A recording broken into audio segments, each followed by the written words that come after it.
Hey guys, Caleb with White Metal Games here, and today's studio update are these gnome Panzerfauste. I'm actually not 100% sure that's the right name of the game. I was trying to say Panzerfauste, or Panzerfauste, but essentially this is a World War II style fantasy game. Or maybe World War I style. I'm actually not much of a historian, so but I can tell you that it's a middle-of-the-century war army. And basically what they've done is they've combined elements from some of the great world wars with fantasy elements. So up front up here you have these gnomes, or halflings rather, that are meant to sort of look like French legionnaires. And despite how delicate the actual models are, they have incredible detail. They've got these really nice kind of French Legion hats on, really make them pop out and stand out. Beside them, we have these, I think they're halfling chasseurs, is I think what they're called maybe. I might have that backwards, these might be these guys here.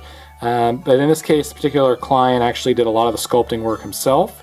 He sculpted these little fezzes up on top of the models, which I think are just fantastic. We painted the Hand of Fatimas on all of these guys to give them kind of a classic look, and by the client's request. The client had a huge impact on this project. He really just told us exactly what he wanted, down to the exact colors and where to apply them. So from a historical standpoint, this is essentially a historical accuracy project with fantasies as the bodies. I mean, really, he essentially gave us all the research on these guys, told us exactly where to put which colors so that we could try to get this as close to historically accurate as possible, really. Moving behind them, you've got some gnomes that kind of form the basic infantry of the project. And they're decked out in classic kind of World War I attire with the metal helmets for protection, with their flak jackets and all that kind of stuff, and their rucksacks kind of shoved on the back there. I also like these little stylish movement trays, these skirmish trays. They're actually magnetized to that. You can see that here. So they're magnetized into the trays, and that way you can just move the entire unit around as one, which is great. Back behind these guys, we've got these orcs, and I'm going to try to move some of these guys so that we can get to them. So the orcs are basically kind of like, I think they're linemen maybe, they're big bruiser types.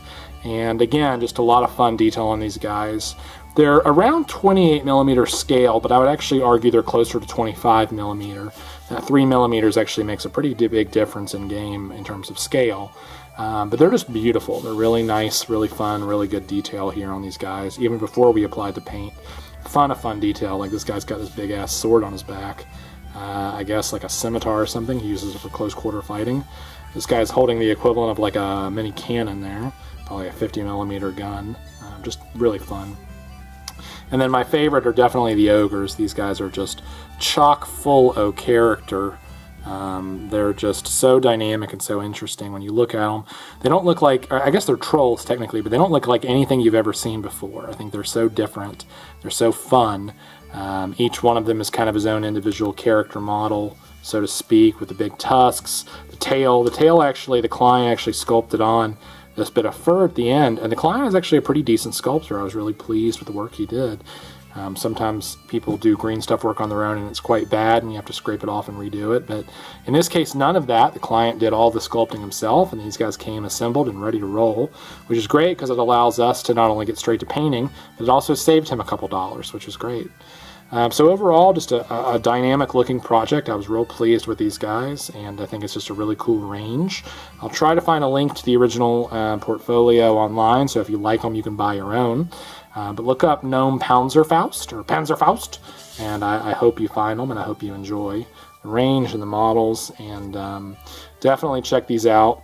While historicals is not really our forte, it's not what we're known for, we can do them.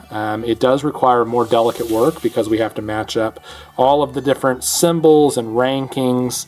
Like here on these guys, you'll see rankings on their sleeves back there. Very small water transfers that we've put on their shoulders. And then on the smaller troops here, I'll see if I can't get the camera to focus in. But you can kind of see it there at the top of his cuff. If I pull out to that point on that first gnome, you can see it there on his right cuff. And that kind of delicate freehand work does require steady hands. So it does require essentially a gold level to get these guys to the level that's needed.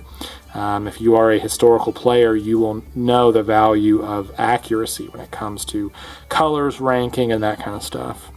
So if this is the kind of project you're interested in doing, regular historicals or fantasy historicals like these, let us know at info@whitemetalgames.com. We'd love to talk to you more about it. And until next time, put your minis where your mouth is.